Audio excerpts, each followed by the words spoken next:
Hello all, I'm Sai and in today's video I'm bringing to you 10 books for Nonfiction November.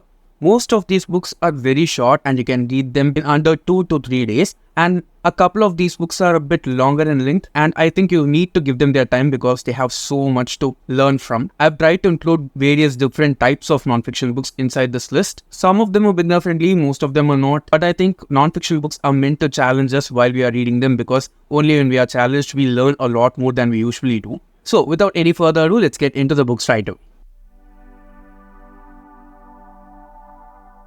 The first book that I'm recommending today is basically for everyone who's trying to start a business and looking for different types of skills that you want to develop in order to make your business successful. And this book in specific, even though very short, is completely packed with strategies that you can follow in order to keep yourself emotionally aligned in order to succeed in your business. And the book is 12 and a Half by Gary Vaynerchuk. Now, Gary Vaynerchuk is very widely known for his two other books, Crush It and Crushing It, both of which mostly deal with developing and enhancing your online presence if that's the kind of business that you're doing. But in this book, he goes forward and teaches a lot of strategies and things that he has learned and followed in his own businesses for over a decade. Now, this is not a book which will be soft on you. It is a really hard book to read, okay, in terms of the tone in which the book has been written. But if you're ready to keep an open mind and just read it to try and get a sense of what the author is trying to convey, this is definitely a gold mine. It's also not a big book. It's very, very tiny, and you can easily read this in like 1 or 2 days max. The language of the book is not very difficult, and the author uses a lot of experiences from his own life to illustrate the points that he is trying to convey to us. So if you're going to start a business, I'd highly suggest you to try this book.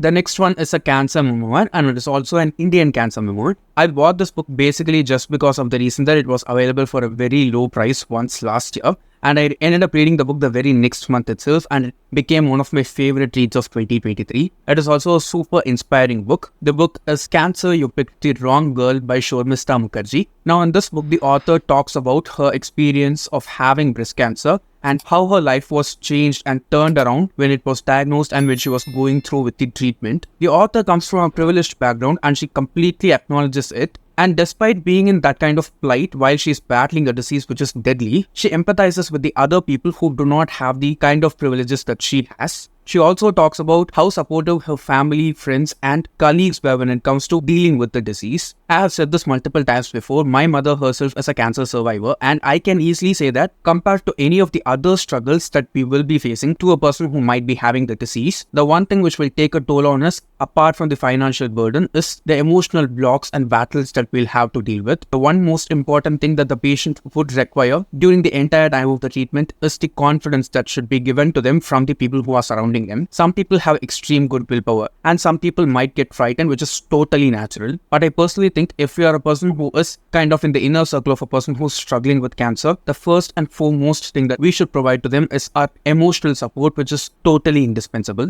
It doesn't just affect the one person, but also their entire emotional circle as a whole. This book is very close to my heart because of the level of honesty with which the author has written it. So if you can handle the triggers that are associated with the book, I'd highly suggest you to read this one. It's not just inspirational, but also informative in a different level.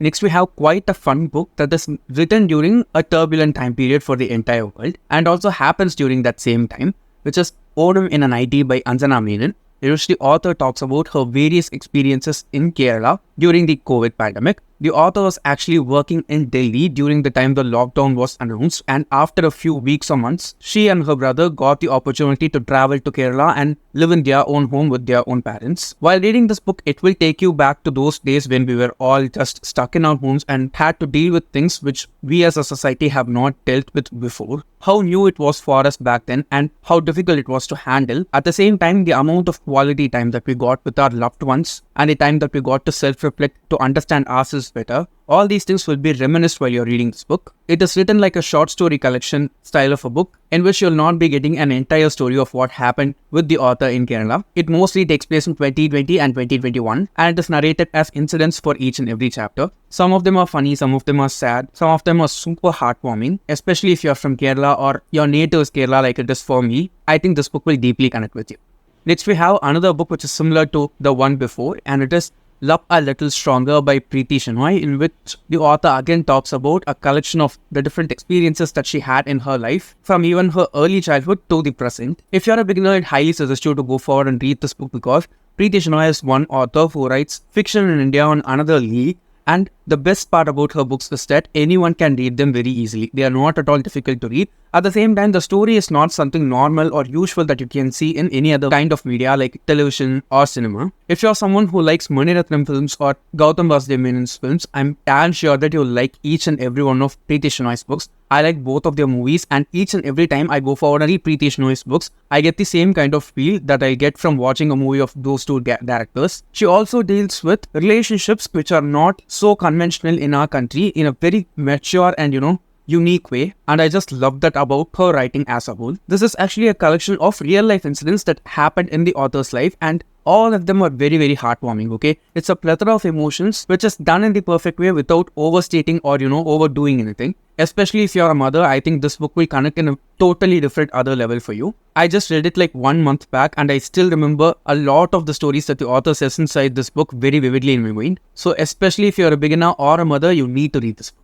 The next one was a super challenging book for me to read, not in terms of the language, but what the book was exploring and trying to educate me about, and it is Daring Greatly by Brene Brown. Now, I have not read any other books by Brene Brown before this one, but I have watched a few of her TED Talk videos and other such videos on YouTube. And this book basically just deals with the concept of vulnerability and how it can totally transform our lives for the better. Now, I am a person who does not feel comfortable with being vulnerable with anyone, even with my family members, to that great of an extent. And I think it is the same case for most of us out here, especially in our generation. And while I read this book, it was not just incredibly relatable for me, but also it confronted a lot of things that I had in my mind. Because of that itself, I was not able to read this book fast, okay? It's not a big book. I think it's just over 200 pages long. But I took more than 3 months to finish reading this book because it is not something that you can get through easily and, fly past with. There are certain technicalities of the language that the author uses because she is from that kind of a field. And she talks about it in such a theoretical and proper way in order to, not muddle up the knowledge that she's trying to share with us with emotions, even though vulnerability is at the core of the book. I have highlighted a ton of stuff about this book, and I wanted to talk about this book in detail in some video, but for some reason I'm not able to bring myself to do a video on this book. So if you want me to do one, especially specifically for this book, please do let me know down in the comments. I'll try to bring it at least for that reason. So if you're someone who struggles with vulnerability, which most of us are, I'd suggest you to try this book. It doesn't just tell us the benefits of vulnerability, but also the right and wrong ways of being vulnerable, which I did not think existed.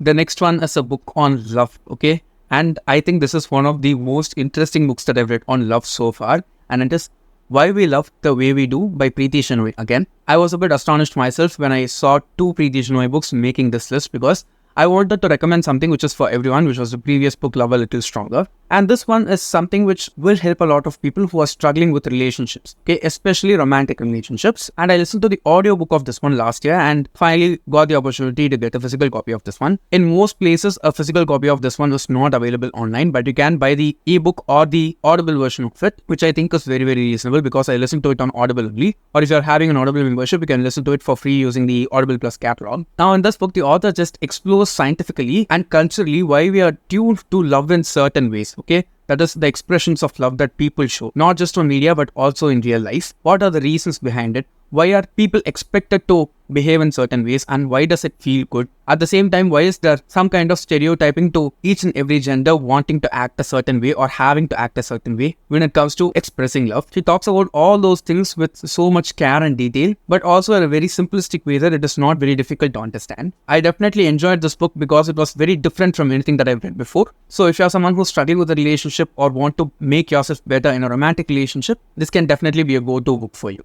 Next, again, we have another book about love, but this is not love towards other people, but towards yourself. That is self-love. And this is a psychological book, okay? So it deals with so many scientific concepts. At the same time, it has a little bit of spirituality also included here and there by the author.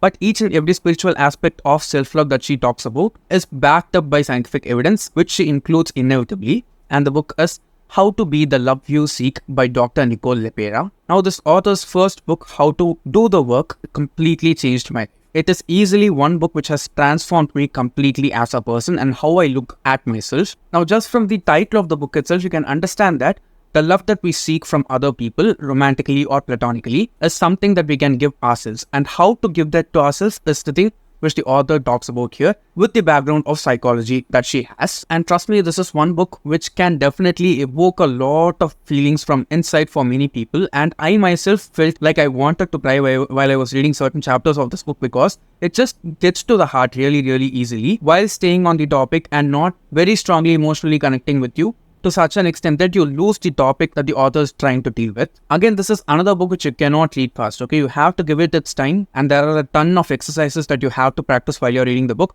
If you practice the exercises, I think this book can totally change the perspective from which you see yourself. In the past 2 to 3 years, I've very deeply understood that each and every problem that we are facing in our life can be changed by ourselves when we start loving ourselves even more. I used to be a person who always rolled my eyes when someone said or started talking about self-love, because it just felt like a very privileged thing for me. But only after reading a lot of books and, learning from different people and different forms of media, I was able to understand the power of self-love. It's not something which is difficult to do, but because of all the conditioning that we've gone through ever since childhood and because of the academics that we are put into, self-love becomes a very difficult thing for us to do, even though it is something which is very effortless and easy for everyone to pursue. I think this book will help us get into the path of self-love and self-discovery even more easily compared to being otherwise. The next one is a book that I listened to as an audiobook, and it is Hunger by Roxane Gay. I think I read this book also last year only, and it totally blew my mind, okay? The author basically talks about her own journey as a fat person, okay? And I think even the subtitle of the book is the memoir of the author's body or something. And the way in which she has written it with uttermost honesty is totally astonishing to me. Only people who have gone through so much in life just because of their body type can address these issues properly. And the thing that I loved about this book is that while it is being on the face and bold, the author does not sound like she's complaining or whiny at all. Okay, she just states facts, and there's no other way but to agree with everything she's saying, because each and everything that she states is true. There are so many requirements which are not met in the world for different kinds of people with different kinds of bodies. Even until reading this book, I have not even given a thought to so many challenges that people with certain body types are experiencing. And after reading this only, I felt a bit ashamed and also got to know certain things which are required for people. Okay, it's not like something special. It's just a normal thing. There are so many people, so many different kinds of people in the world. And when we are providing services or, products to people, they must be customizable so that they can accommodate the needs of the person who are getting them. And each and every person has their own story and their own reasons for how their life is and how things are going in their life. And no one has the power or right to question that or ridicule that in any way without knowing about it. This was definitely an eye-opening book for me, and I want to read more by this author. So if you're ready to face on-the-face facts and 100% honest writing, I suggest you to try this one. It will not just awaken you, but also make you more empathetic. The next book is something which is very similar to Sapiens by Yuval Noah Harari. It's a super popular book, but one thing that is difficult about the book is that it is too intense, okay? So if you're a beginner, you'll either get sucked into the book or you'll not ever want to read any book after reading that one, because it is so powerful. Okay, it can just transform the way in which you see the world, which can end up as a good thing as well as a bad thing for you. But this book is basically just a toned down, lighter version of Sapiens for me, and it is The Infinite Desire for Growth by Daniel Cohen, in which the author talks about why our species, human beings, wants to make things better each and every time, no matter what time period we've been at. We want to make things better, we want to grow. Why is there this inevitable thirst and hunger for growth? Why do we want to keep making things better? Why do we want to be more in number compared to anything else in the planet? Why are we not okay with just having Earth, which is super huge, and want to even go forward and colonize other planets? Why have different races treated other races badly? What is this innate urge that we have as human beings, as a whole species, that thirsts and hungers for growth and is ready to do anything that is required to get what we want just because it's more than what we have? It's a very tiny book, you can see, right? You can read this in like 1 or 2 days, and it is basically like an extended trailer for Sapiens. And after reading this book, I just thought a lot about Sapiens because it's a huge book, right? It'll take so much of your time and also your mental bandwidth, which this will not. So if you want to read Sapiens but haven't yet, I suggest you to try this one. If this works for you, that will work out for you so much better. If this doesn't and makes you feel negative, I not suggest you to go forward and try that, because Sapiens is basically 10x this. So if you can handle this, I'm pretty sure that you will love that and also get to experience the wonder of that. The last book that I want to recommend today is a book which will make you understand and see how positive the world that we are living now is and how much we have grown as a species, okay? Even now, if you're feeling like you're not that forward in life and not being able to make as much progress as you want, after reading this book, you'll be able to understand that your life is so much better, okay? It's not like that is said to comfort you, but it clearly shows you evidence that your life is better, your family's life is better as a whole, and this is why. The author explains that so beautifully here, and it is Factfulness by Rosling. I thoroughly enjoyed this book, okay? This is one book which will totally transform the way in which you see the world in a very positive way.